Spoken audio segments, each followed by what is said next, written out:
Menteri ATR BPN Nusron Wahid merespon permintaan ukur ulang hak guna usaha atau HGU milik PT Sugar Group Company.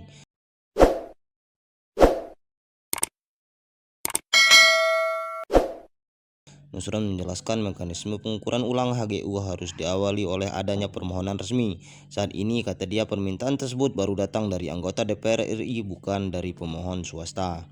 Namun demikian, ia menegaskan bahwa pembiayaan pengukuran ulang HGU melalui APBN bisa menjadi presiden buruk bagi tata kelola pertanahan di Indonesia.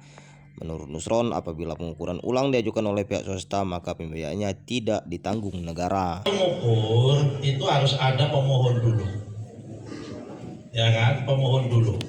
Yang pemohon ini baru udah ada pemohon dari anggota DPR RI melakukan permohonan. Kalau yang mohon dari DPR RI maka harus pakai APBN, ya kan? Kalau pakai APBN akan kami cek apakah kami ada anggaran pendapatan belanja negara untuk itu atau tidak. Kecuali nanti kalau ada pemohon lain, misal ada pihak swasta yang mengklaim tanah tersebut minta pemohon, kami akan ukur kalau ada pemohon lain. Kenapa? Ke dalam PP-nya biaya mohon itu biaya ngukur itu ditanggung pemohon.